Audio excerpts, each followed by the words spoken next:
Crash Captain Jake Morrison's hands shook as he stared at the twisted wreckage around him.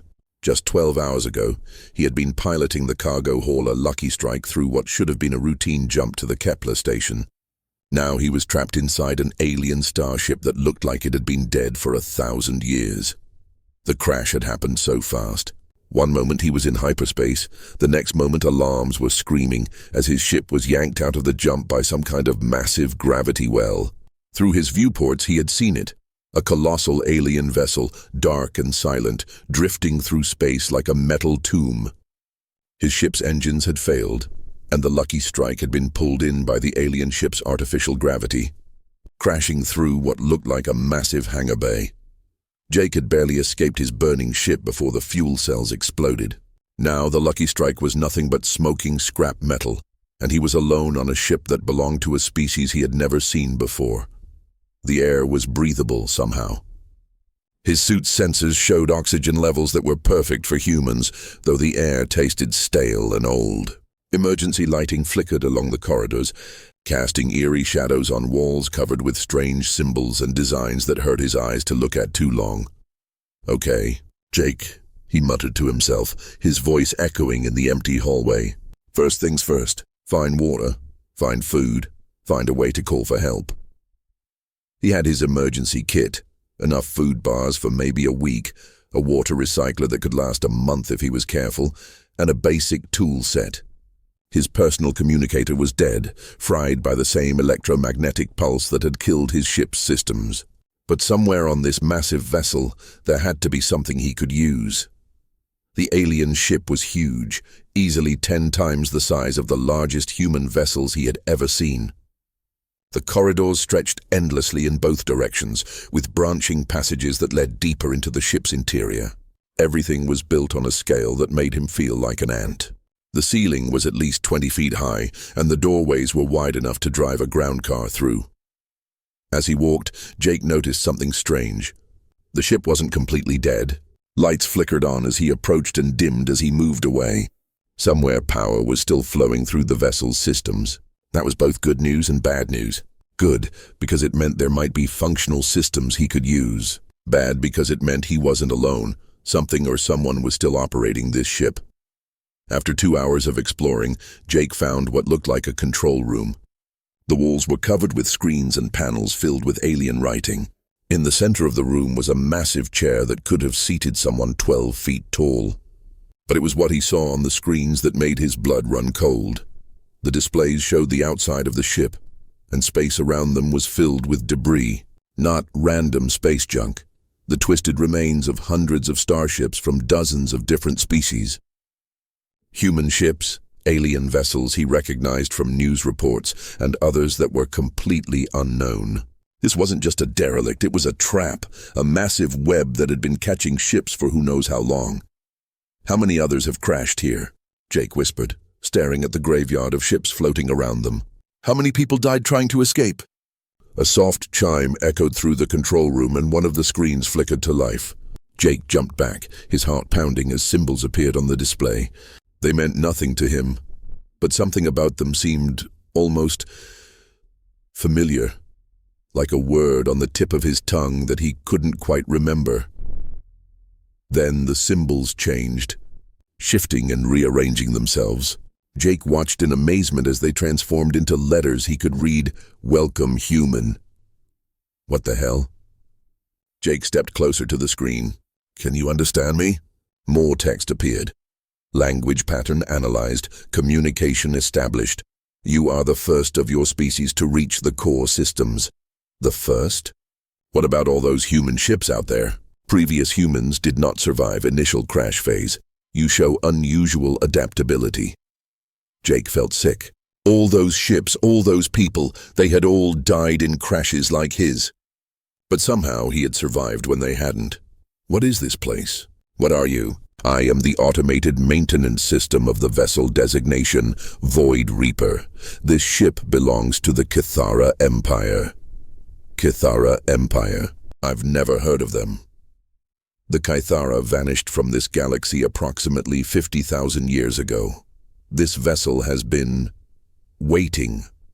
Waiting for what? The screen went dark for a long moment.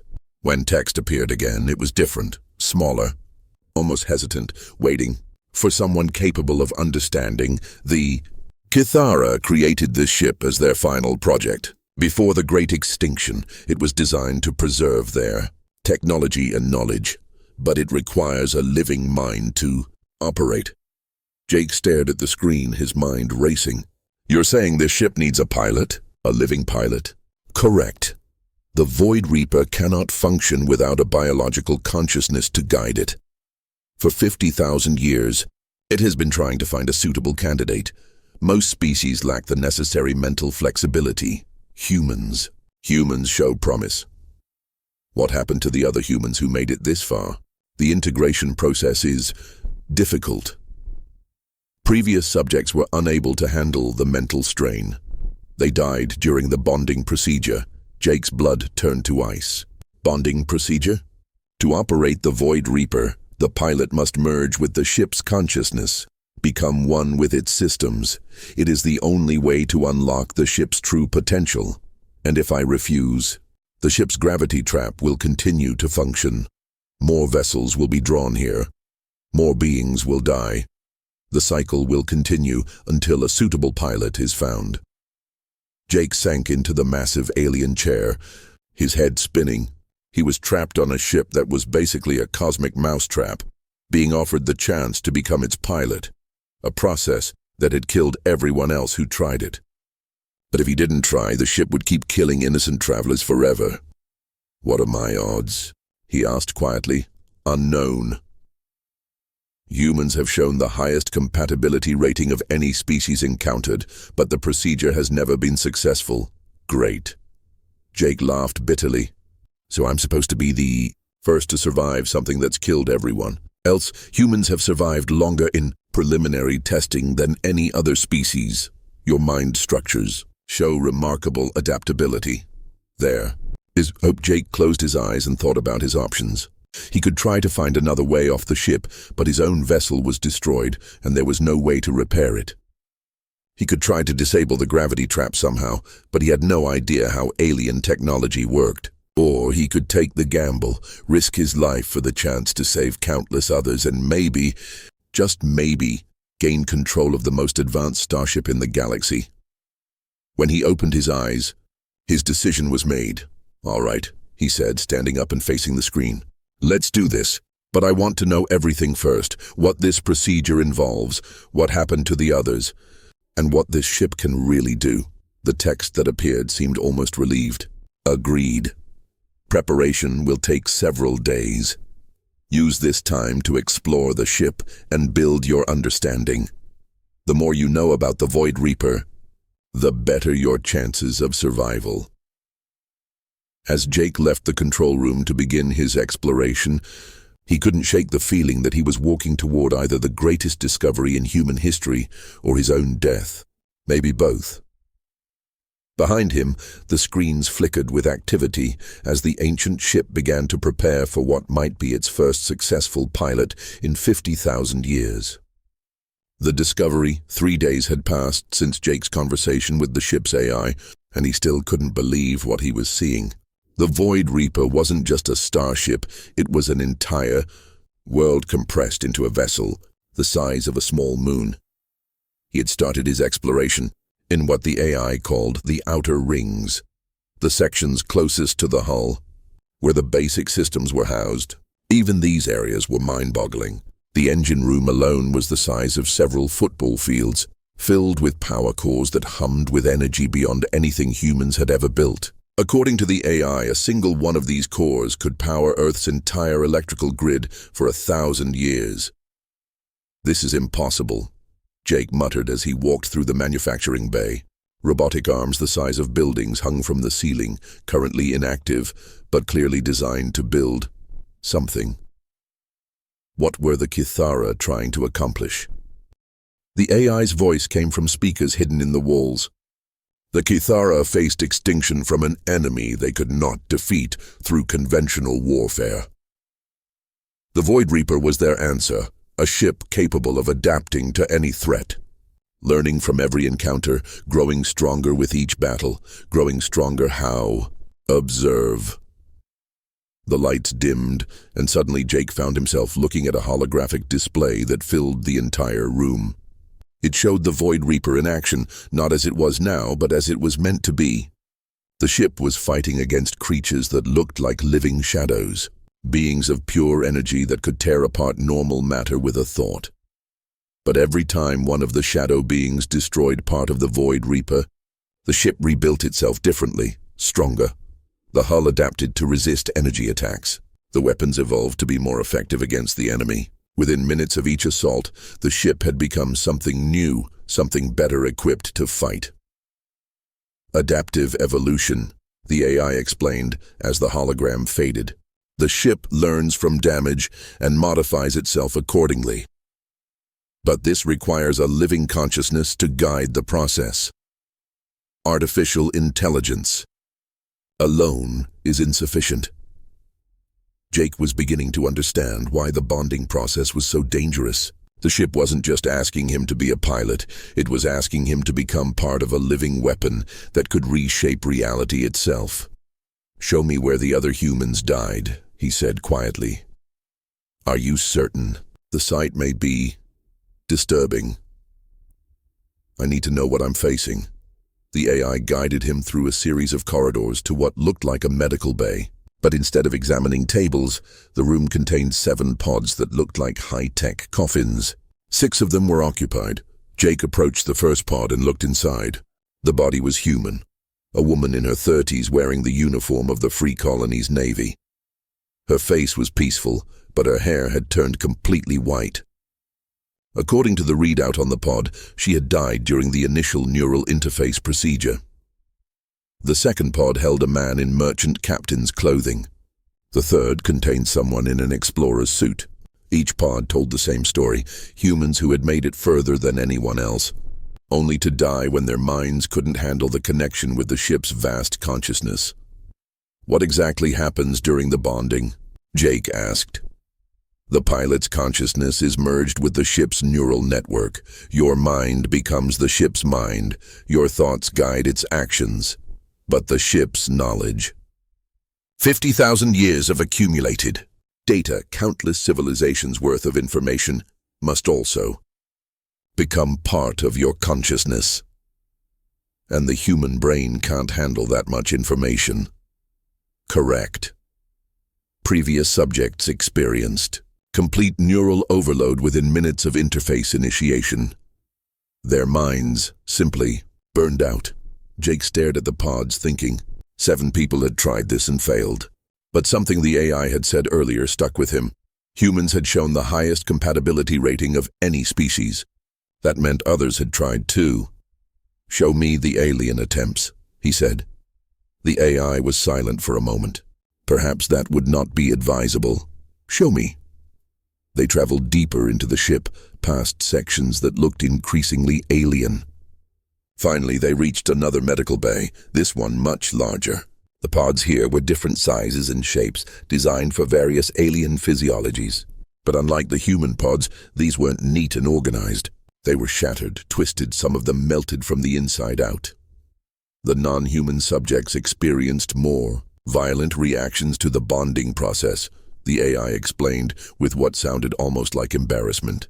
Their minds were incompatible with Kythara neural architecture.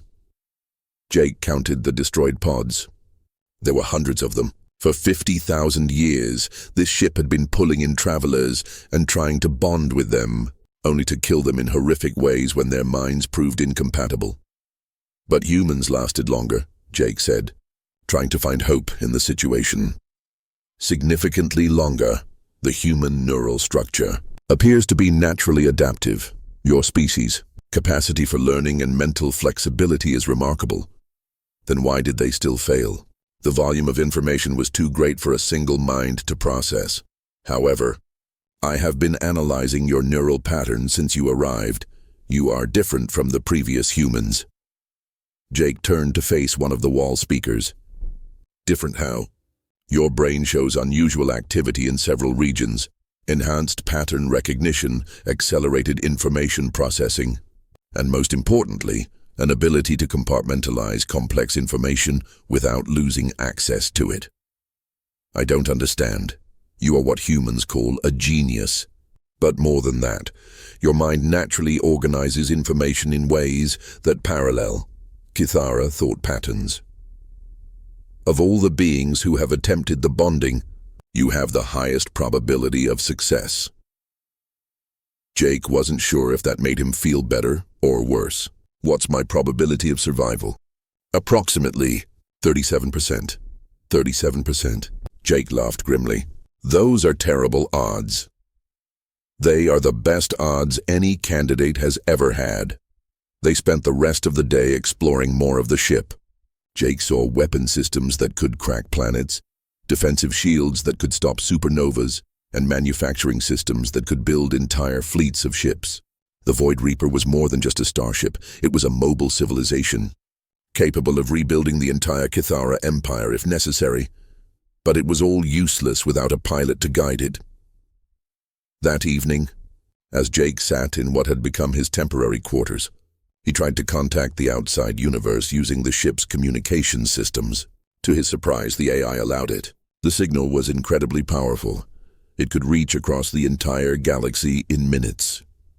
"This is Captain Jake Morrison of the cargo hauler Lucky Strike," he broadcast on all emergency frequencies. "I am currently aboard an alien vessel in the Kepler sector. Coordinates attached. This vessel has been responsible for numerous ship disappearances over the past several decades. Do not approach. Repeat, do not approach. The ship is equipped with a gravity trap that will pull in any vessel that comes within range." He paused, thinking about what else to say. How do you explain that you're about to attempt something that will either kill you or turn you into something that's no longer entirely human? If anyone receives this message, know that I'm attempting to disable the ship's trap systems. If I succeed, the shipping lanes will be safe again. If I fail, remember the people who died here. They were brave. They tried to do the right thing. He ended the transmission and sat back, staring out the viewport at the graveyard of ships surrounding them. Tomorrow, he would attempt the bonding procedure. Tomorrow, he would either die like the 7 humans before him, or he would become the pilot of the most powerful starship in the galaxy. "AI," he said quietly, "if I don't survive this, will you keep trying to find other pilots? That is my programming. The mission must be completed. And how many more people will die before you find someone who can survive the process?" The AI was silent for a long time. When it finally answered, its voice seemed smaller somehow. "Unknown. Possibly. Many." Jake nodded. That settled it. He couldn't let this ship keep killing innocent travelers for another 50,000 years. Tomorrow, he would take the greatest gamble of his life, not just for himself, but for every person who might encounter the Void Reaper in the future. As he prepared for sleep, Jake couldn't help but wonder what he would become if the procedure worked. Would he still be human? Would he still be Jake Morrison? Or would he become something else entirely, a hybrid of human consciousness and alien technology? Only one way to find out. The bonding Jake woke up to the sound of the ship's systems humming with increased activity. Today was the day. The AI had spent the night preparing the bonding chamber, running diagnostics on every system that would be involved in the procedure. According to the readouts, everything was functioning at optimal levels. "Good morning, Jake," the AI said as he entered the control room. "Are you ready to begin?" Jake flexed his hands, trying to work out the nervous tension. "As ready as I'll ever be. Walk me through the procedure one more time." "You will be placed in the primary interface pod. Neural connectors will establish a link between your brain and the ship's central processing matrix. The information transfer will begin slowly, allowing your mind to adapt gradually to the ship's consciousness." "What will it feel like?" Previous subjects described it as overwhelming. "You will experience the accumulated memories of the Void Reaper, every battle it has fought, every system it has learned, every modification it has made to itself over 50,000 years. Jake swallowed hard. "And if my mind can't handle it? Neural cascade failure, complete brain death within minutes." "Great. No pressure." Jake tried to joke, but his voice shook slightly. How long will the process take if it works? Unknown. Successful bonding could take anywhere from several hours to several days. During this time, your body will be sustained by the ship's medical systems. They walked through the ship's corridors toward the bonding chamber. Jake noticed that the lights were brighter today, and he could feel a subtle vibration through the deck plating. The ship was excited somehow. After 50,000 years of waiting, it might finally get its pilot. The bonding chamber was unlike anything Jake had seen on the ship so far. It was perfectly spherical, about 30 feet in diameter, with walls that seemed to pulse with their own inner light. In the center of the room was the interface pod, sleeker and more advanced than the medical pods he had seen earlier. This one was clearly Cathara technology at its finest. "Before we begin," Jake said, stopping at the entrance to the chamber, "I want to know about the Cathara. What were they like? What happened to them?" The walls of the chamber flickered, and suddenly Jake was surrounded by holograms showing an alien civilization at its height. The Cathara were tall, elegant beings with multiple arms and eyes that glowed with inner intelligence. Their cities floated in space, connected by bridges of pure energy. Their technology was so advanced it seemed like magic. The Cathara were explorers and builders. The AI explained as the images shifted to show massive construction projects, entire solar systems being reshaped, stars being moved to create perfect worlds. They believed in the perfection of all things through understanding and adaptation. What destroyed them? The images changed, showing something that made Jake's blood run cold. Creatures of living darkness swept through Cathara space, consuming entire star systems, turning matter itself into void. They moved like a plague, destroying everything in their path. The entropy lords, beings from outside normal space-time who sought to return the universe to primordial chaos. The Cathara fought them for 10,000 years, but conventional weapons were useless against entities that existed partially outside reality. So they built this ship. The Void Reaper was their final hope, a vessel that could adapt to fight anything, even enemies that defied the laws of physics. But the Great War ended before the ship could be fully activated. The Cathara were extinct, and the entropy lords moved on to consume other galaxies. Jake stared at the holographic images of the destruction. Are they coming back? Unknown. The Void Reaper's sensors have detected disturbances. At the edge of the galaxy, it is possible the entropy lords are returning. That changed everything. This wasn't just about stopping the ship from killing travelers. It was about preparing for a threat that could destroy entire galaxies. Jake felt the weight of responsibility settle on his shoulders like a lead blanket. "If the bonding works," he said quietly, "will I be able to stop them?" The Void Reaper was designed to fight the entropy lords. With a proper pilot, it should be capable of standing against them, but the ship must first be awakened to its full potential. Jake nodded and stepped into the chamber. The interface pod opened with a soft hiss, revealing an interior lined with neural interface connectors that looked like silver threads. He lay down inside, trying to calm his racing heart. "Remember," he said as the pod began to close, "if this kills me, find a way to shut down the gravity trap. Don't let this ship keep killing people." "I will do what I can," the AI promised, though its voice sounded uncertain. The pod sealed with a soft click, and Jake found himself in darkness. Then the connectors activated.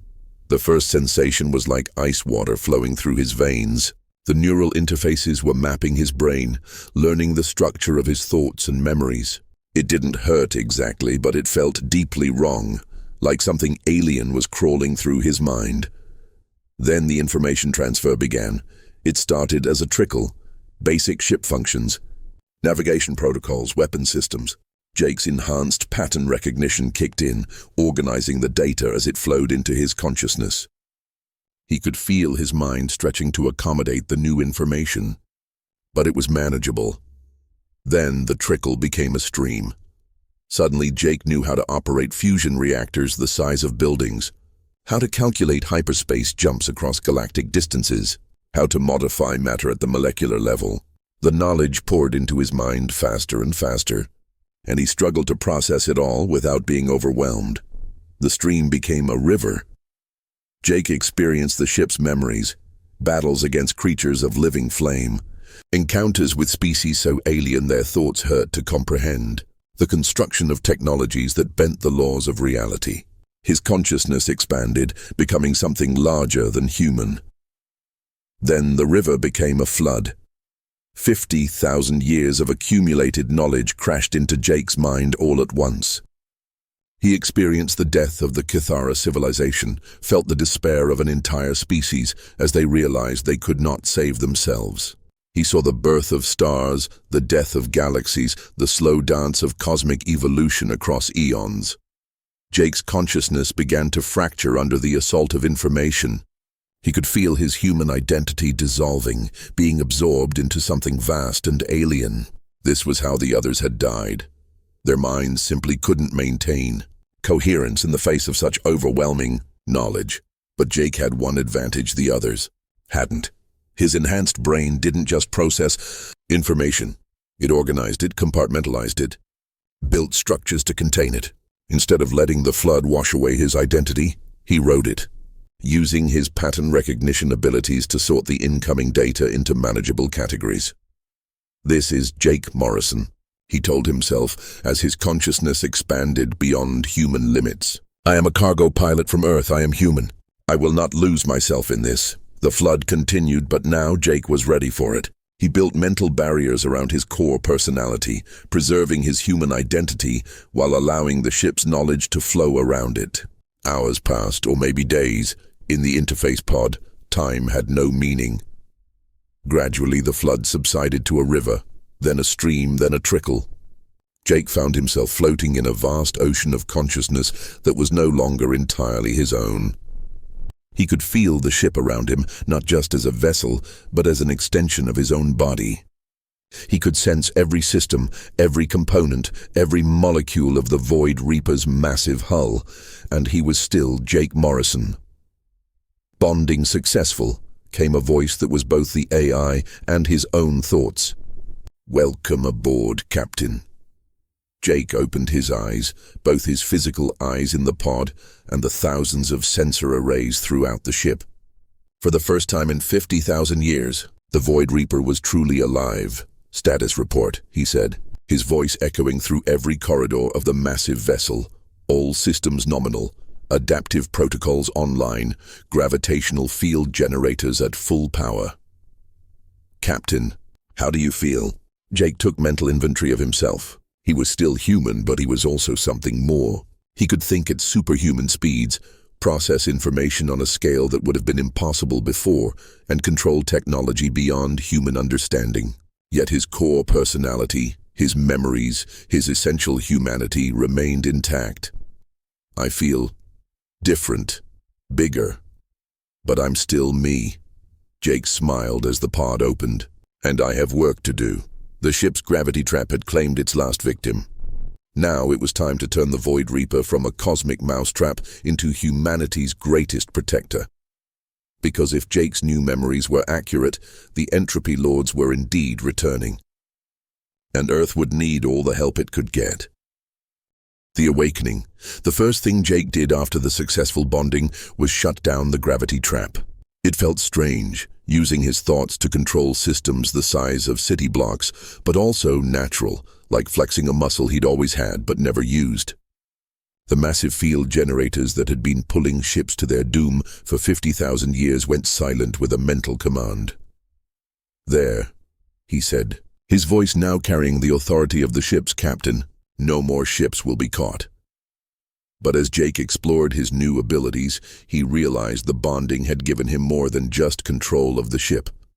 The Kithara knowledge floating in his mind included detailed information about the entropy lords, their capabilities, their weaknesses, and most importantly, their current location. They were 3 months away from the outer rim of the galaxy, moving inward like a plague of living darkness. Every star system in their path would be consumed, converted to void and chaos. Earth, along with billions of other inhabited worlds, lay directly in their path. AI, Jake said, though the distinction between himself and the ship's consciousness was becoming increasingly blurred. How long until humanity detects the entropy lords? At their current rate of advance, human sensors will detect the first signs of their approach in approximately 6 weeks. By then, it will be far too late to mount an effective defense. Jake nodded grimly. Humanity's most advanced warships would be like gnats against the entropy lords. Even the combined fleets of all known species wouldn't stand a chance. The Void Reaper was the galaxy's only hope. But it was still only one ship against an army that had consumed entire galactic clusters. Time to level the playing field, Jake said, accessing the ship's manufacturing systems. The Void Reaper had been designed not just as a single vessel, but as a self-replicating factory capable of building entire fleets. The Cathara had intended to mass-produce copies of the ship once a successful pilot was found. Now, finally, that plan could be put into motion. Jake directed the ship toward the nearby asteroid belt, where raw materials waited to be harvested. The Void Reaper's mining systems, beams of energy that could disintegrate entire asteroids and sort their atoms by element, made short work of the rocky debris. Within hours, the ship's storage bays were filled with enough raw materials to begin construction. But building more Void Reapers would take time, months that they didn't have. Jake needed a faster solution. That's when he remembered something from the Cathara archives, the Seed Protocol. Instead of building full-sized copies of the Void Reaper, the protocol called for the construction of smaller seed ships, vessels that contained the basic adaptive technology but were much faster to produce. These seed ships could then be piloted by volunteers and would gradually evolve into more powerful vessels through combat experience. Perfect, Jake muttered, diving into the manufacturing controls with his enhanced consciousness. The first seed ship rolled out of the Void Reaper's construction bay exactly 18 hours later. It was only about the size of a human frigate, tiny compared to its parent vessel, but it contained the same adaptive technology that made the Void Reaper so powerful. More importantly, it could be piloted by an unmodified human. Jake launched a communication pulse toward human space, broadcasting on all military frequencies. "This is Captain Jake Morrison aboard the Starship Void Reaper. I am transmitting the coordinates of a vessel that was previously responsible for ship disappearances in the Kepler sector. The threat has been neutralized. However, a much greater danger approaches. I have intelligence regarding an extinction-level threat that will reach human space in approximately 10 weeks. I'm prepared to provide advanced defensive technology to any qualified pilots willing to undergo emergency training. Time is critical. Respond immediately." The reply came faster than Jake had expected. Admiral Sarah Chen of the Earth Defense Force herself responded within hours. "Captain Morrison, this is Admiral Chen.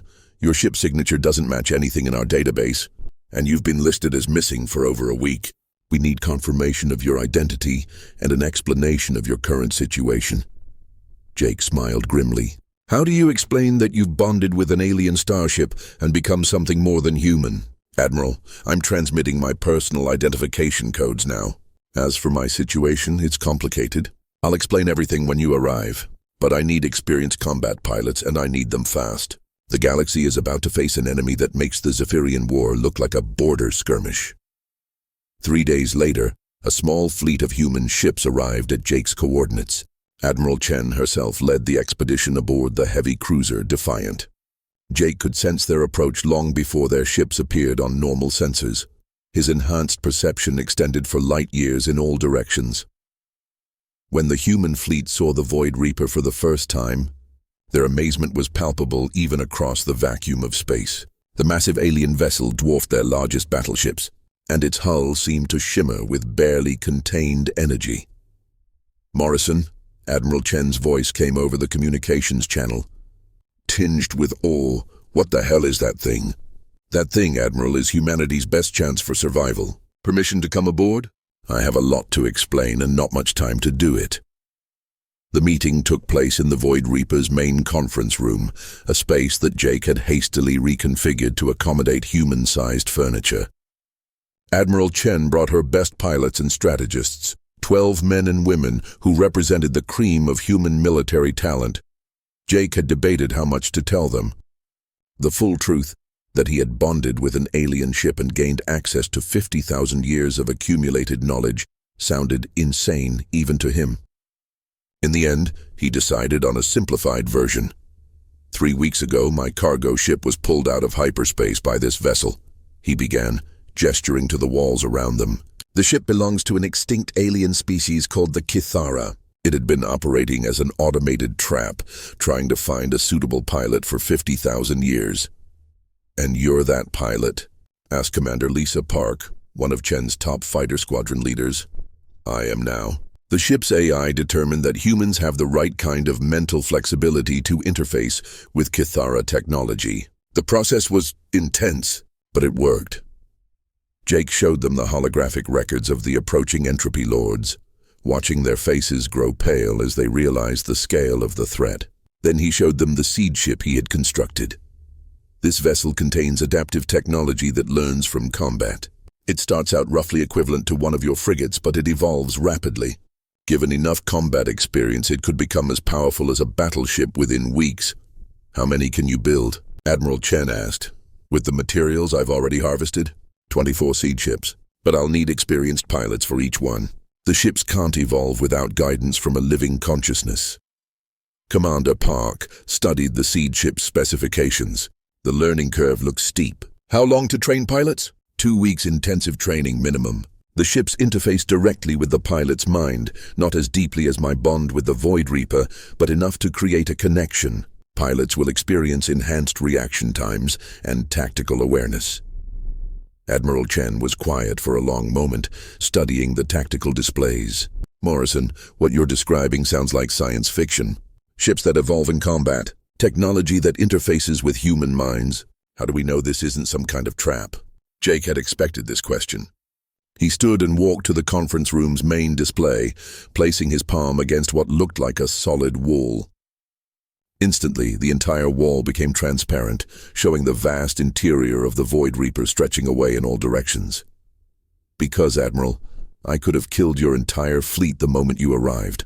The Void Reaper's weapons could turn your ships to vapor before your sensors even registered the attack. Instead, I'm offering you the tools to save humanity."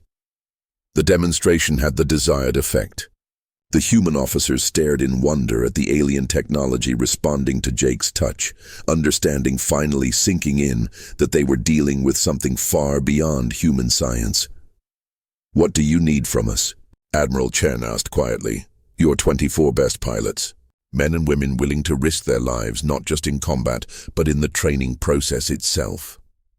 The neural interface isn't dangerous like my bonding was, but it will change them. They'll think faster, react quicker, and see the universe in ways humans never have before." Commander Park leaned forward. "What's the catch?" "There's always a catch with alien technology," Jake smiled grimly. "The catch is that once a pilot bonds with a seed ship, they can never fully disconnect from it. The ship becomes part of them and they become part of it. They'll still be human, but they'll be more than human too. And if the ship is destroyed while they're connected, they die with it," Admiral Chen finished. "Yes." The room fell silent as the implications sank in. Jake was asking for volunteers for what amounted to a suicide mission. Pilots who would give up their humanity to become something new, something that could fight the approaching darkness. "I'll do it," Commander Park said suddenly. "If what you're showing us is real, if these entropy lords are really coming, then we need every advantage we can get." "Lisa, you don't have to," Admiral Chen began. "Yes, I do." Park stood, her jaw set with determination. "I've been flying combat missions for 15 years, Admiral. I've seen what happens when good people don't step up to face the darkness. If there's a chance these seed ships can make a difference, I'm in." One by one, the other officers volunteered. Within an hour, Jake had his 24 pilots. The training began immediately. Jake had constructed individual simulation pods that could safely introduce human pilots to the seed ship's neural interface systems. The process was intense. Pilots had to learn to think in harmony with their ships, to trust alien technology with their lives, and to adapt their tactical thinking to accommodate weapons and systems that defied human understanding. Commander Park was the first to successfully interface with a seed ship.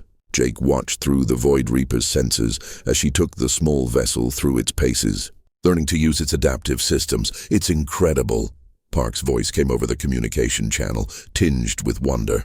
"I can feel the ship's systems like they're part of my own body. And the tactical computer. It's showing me attack patterns I never would have thought of." "How do you feel?" Jake asked. "Different. Sharper. Like I've been thinking through fog my whole life and can finally see clearly." Over the next 2 weeks, all 24 pilots successfully bonded with their seed ships. Jake was amazed by human adaptability. What had taken him a dangerous neural merger, these pilots achieved through gradual interface training. The seed ships themselves began to evolve, their basic systems becoming more sophisticated as they learned from their pilots' fighting styles and preferences. But even as the training progressed, Jake's enhanced senses detected disturbing signs from the galaxy's outer rim. The entropy lords were moving faster than expected, consuming star systems at an accelerated rate. They would reach human space in less than 8 weeks. "We need more ships," Jake told Admiral Chen during one of their daily briefings. 24 seed ships won't be enough even with their adaptive capabilities." "How many more can you build?" "With current materials? Maybe another dozen. But we need hundreds, thousands.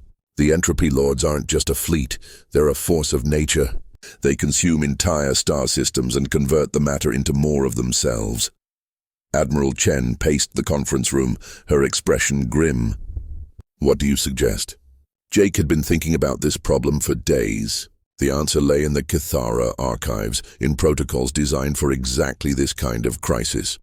"We need to activate the network protocol," which is, instead of building more seed ships from scratch, we modify existing human vessels. Any ship with a capable pilot can be upgraded with basic adaptive technology. They won't be as powerful as purpose-built seed ships, but they'll be better than conventional vessels. "How many ships are we talking about?" "Every combat-capable vessel in human space. Fighters, frigates, cruisers, even civilian ships that can be armed. The entropy lords won't distinguish between military and civilian targets. They consume everything." The next week was a blur of activity.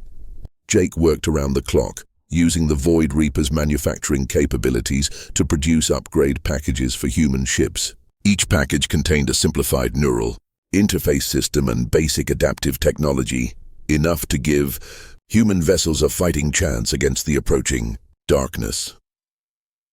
The upgrade process itself took only a few hours per ship, but the training for pilots was intense. Not every human could successfully interface with the adaptive systems. Those who could found themselves changed, enhanced. No longer entirely human, but something new, something better equipped to fight for humanity's survival. As the first wave of upgraded human ships began to spread throughout the galaxy, carrying the warning about the entropy lords to every inhabited system, Jake received a priority transmission from Earth. "Morrison, this is President Martinez. We've received your warnings and begun planetary evacuations, but we need to know, can this plan actually work? Can 24 seed ships and a few hundred upgraded vessels really stop a threat that destroyed an entire galactic civilization?" Jake considered the question carefully. The honest answer was that he didn't know. The entropy lords had consumed the Cathara despite all their advanced technology. But the Cathara had never had what Jake now possessed: the ability to adapt and evolve in real time, guided by human ingenuity and determination.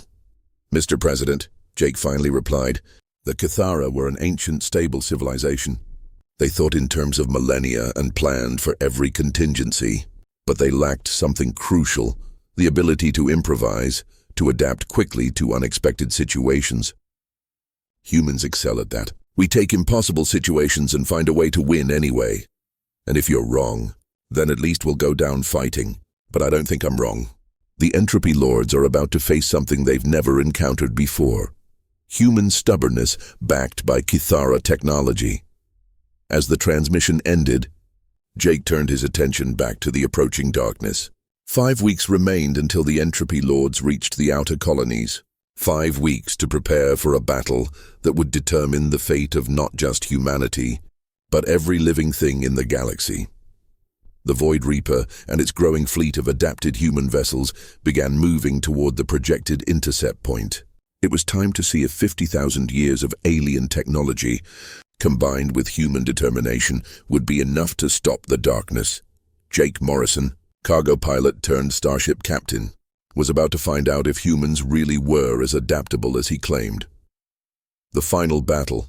The first contact came exactly where Jake's calculations had predicted. A border system called Haven's Edge, home to 3 billion colonists who had no idea they were about to become the front line in a war for galactic survival. Jake felt the entropy lord's arrival through his connection to the Void Reaper's sensors. It wasn't like detecting normal ships, it was like feeling reality itself being torn apart and rewritten. The space around Haven's Edge simply stopped being normal space and became something else, something hostile to the very concept of existence. All units, this is Morrison. Jake broadcast to the assembled human fleet. Contact in 60 seconds. Remember your training. These things don't fight like anything you've ever faced. They don't use conventional weapons or follow conventional tactics. They are chaos given form. The response came from Commander Park, her voice steady despite what they were all about to face. Copy that, Morrison. Seed Squadron is ready. We've got your back. Jake smiled grimly. Over the past month, Park's seed ship had evolved from frigate size to something approaching a light cruiser, its hull bristling with weapons that had never existed in human space. The other 23 seed ships showed similar growth, each one unique. Each one adapted to its pilot's fighting style and personality. Behind them came the modified human fleet, nearly 800 ships ranging from fighters to battleships, all equipped with the basic adaptive technology Jake had developed. They weren't as powerful as the seed ships, but they were human vessels crewed by human determination, and that counted for more than raw firepower. Energy signature detected, reported Captain Williams from the heavy cruiser Dauntless. Jesus Christ, what is that thing? Jake knew what it was because the Cathara memories in his mind recognized it immediately. A harvester, one of the Entropy Lord's primary assault units. It looked like a massive black crystal the size of a small moon, but it moved like a living thing, pulsing with dark energy that seemed to absorb light itself. That's one of their scouts, Jake said, trying to keep his voice calm. The real battle hasn't started yet. The harvester moved toward Haven's Edge with impossible grace, ignoring the planet's desperate defensive fire. Orbital defense stations, massive structures armed with planet-killer weapons, opened up with everything they had. The beam struck the harvester's hull and simply vanished, absorbed into its crystalline structure. Then the harvester began to feed. Streams of dark energy reached out from the alien vessel, touching the planet's surface. Where they made contact, matter simply ceased to exist. Not destroyed, not converted to energy, but gone as if it had never been. The planet's crust began to unravel, its substance flowing into the harvester like water into a drain. All units, attack, Jake commanded, pushing the Void Reaper forward. The human fleet swarmed toward the harvester, their adapted weapon systems automatically adjusting to target the alien threat. But their conventional attacks had no more effect than the planet's defenses. Energy beams and missiles simply disappeared into the creature's void black hull. Our weapons aren't penetrating, Puck reported, her seed ship dancing around the harvester's bulk. It's absorbing everything we throw at it. Then we adapt, Jake replied, feeling the Void Reaper's systems respond to his will. All seed ships initiate combat evolution protocols. Learn from this engagement. This was what the adaptive technology was designed for, real-time evolution in response to combat data. Jake watched as the seed ships began to modify themselves, their weapon systems shifting and changing as their artificial intelligences processed the harvester's defensive capabilities. Commander Park's ship was the first to achieve breakthrough. Her adaptive systems developed a new type of weapon, not an energy beam or projectile, but a field of organized reality that countered the harvester's chaos field. When she fired, the effect was immediate and dramatic. The harvester's hull cracked. "That's it," Jake shouted. "Reality anchors. Target the creature's quantum structure, not its physical form." The other seed ships quickly adapted Park's breakthrough, their own weapon systems evolving similar reality anchor technologies. Within minutes, the entire seed squadron was pounding the harvester with weapons that struck at the fundamental level of existence itself. The alien creature responded with fury. Dark energy lashed out in all directions, catching several of the modified human ships. Jake watched in horror as the vessels simply ceased, not destroyed, but edited out of reality as if they had never existed. "All conventional units, fall back to support range," Jake ordered. "Seed ships, press the attack." The battle raged for 3 hours. The harvester proved incredibly resilient, healing its wounds almost as fast as the seed ships could inflict them. But gradually, incrementally, the human vessels gained the upper hand. Each exchange of fire taught them more about their enemy, and their adaptive systems incorporated that knowledge into increasingly effective weapons. Finally, Commander Park's reality anchor found the creature's core, a node of crystallized void at its heart. Her weapon struck home, and the harvester imploded with a sound like the universe screaming. "First kill to humanity," Jake announced, but his satisfaction was short-lived. His enhanced senses were already detecting more contacts at the edge of the system. Dozens of them. Hundreds. "Morrison," Admiral Chen's voice came over the communication channel from her position with the reserve fleet. "We're detecting massive energy signatures throughout the sector." "How many more of these things are there?" Jake consulted the Cathara archives in his mind, cross-referencing what they had just learned about harvester capabilities with historical battle data. The answer was not encouraging. "This was just the scouting force, Admiral. The main invasion fleet is approximately 1,000 times larger." The silence that greeted this announcement spoke volumes. "Orders, sir?" Park asked quietly. Jake looked at the tactical display, showing the wave of darkness approaching from interstellar space. 1,000 harvesters, supported by larger constructs that the Cathara had never successfully catalogued. Behind them would come the entropy lords themselves, beings of such power that they could unmake entire star systems with a thought. But something had changed during the battle with the first harvester. The seed ships hadn't just learned to fight these creatures, they had learned to exist in the same conceptual space. They were no longer purely human vessels. They had become something new, something that could stand against the forces of chaos. "We continue the fight," Jake said finally, "but not here. Haven's Edge is lost. We can't save the colonists, but we can make sure their sacrifice means something." Over the next week, as the entropy lords consumed system after system, Jake led his growing fleet in a series of hit-and-run attacks against the invasion force. Each battle taught them more about their enemy. Each victory, and there were victories, strengthened the adaptive technology. The seed ships evolved rapidly, becoming larger and more sophisticated with each engagement. More importantly, they began to replicate themselves, using captured entropy lord technology to create new vessels. The human fleet grew from hundreds to thousands, then tens of thousands. But the entropy lords adapted too. They learned to counter the reality anchors, to resist the human tactics. The war became a race between two forms of evolution: human adaptability against cosmic entropy. The final confrontation came at Earth itself. Jake had hoped to stop the invasion before it reached humanity's homeworld, but the entropy lords had proven too numerous, too persistent. Now, as he looked at the blue marble of Earth hanging in space before him, he knew this would be the last stand. The human fleet had grown beyond all recognition. The original 24 seed ships had become massive dreadnoughts, each one unique, each one a fusion of human engineering and Cathara technology evolved through countless battles. Around them swarmed thousands of smaller vessels, fighters and frigates that had grown from the original adaptive upgrade packages, and at the center of it all was the Void Reaper itself, now something far beyond what the Cathara had originally designed.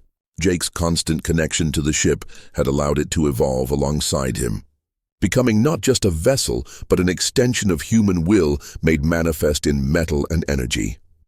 "This is it," Jake broadcast to his fleet as the main entropy lord force emerged from hyperspace. Everything we fought for comes down to this moment. Our families are on that planet. Our future is on that planet. We don't retreat. We don't surrender. We win. The battle that followed would be remembered as the greatest space engagement in galactic history. Millions of ships clashed above Earth's blue skies, reality itself becoming a weapon as human adaptability met cosmic chaos in final combat. Jake fought like a man possessed, the Void Reaper dancing through impossible maneuvers as its adaptive weapons carved through harvester after harvester. Around him, the seed ships and their evolved fleets pressed forward, each pilot connected to their vessel by bonds that had transformed them into something greater than human. The tide of battle turned when Commander Park made the ultimate sacrifice. Her dreadnought, now the size of a small moon, drove directly into the heart of the Entropy Lord flagship, a construct of crystallized void that dwarfed anything they had faced before. Her reality anchor, boosted to levels that would destroy her ship, found its mark. The flagship died, and with it, the coordinating intelligence that had guided the invasion for 50,000 years. Without their central command, the Entropy Lord's forces faltered. The chaos that gave them strength became a weakness as their units began attacking each other as often as they attacked the humans. Jake seized the moment, leading his fleet in a final push that shattered the invasion force completely. As the last harvester fell to human weapons, Jake found himself floating in space above Earth, the Void Reaper's hull scarred but intact. Around him, the survivors of the human fleet began to cheer, a sound that echoed through space itself as their adapted communication systems carried it across the galaxy. They had done it. Humanity had faced the darkness that destroyed the Kithara and emerged victorious. But as Jake looked at his reflection in the Void Reaper's polished hull, he realized the cost of victory. The man staring back at him was still human, but also something more. His eyes held depths that spoke of cosmic understanding, of knowledge spanning eons. He was Jake Morrison, cargo pilot, but he was also the Void Reaper's captain, guardian of Kithara wisdom, protector of the galaxy. Morrison, Admiral Chen's voice came over the communication channel. We're receiving reports from across human space. The Entropy Lord forces are in full retreat. We've won. Yes, Jake replied, feeling the weight of his transformed existence. We've won, and as humanity began to rebuild, Jake Morrison and his evolved fleet took on a new mission, protecting the galaxy from threats that conventional forces could never handle, ensuring that the darkness would never again consume entire civilizations. The cargo pilot had become something he never could have imagined, but in the end, he was still human enough to know that some sacrifices were worth making. The universe was safe. And that was enough.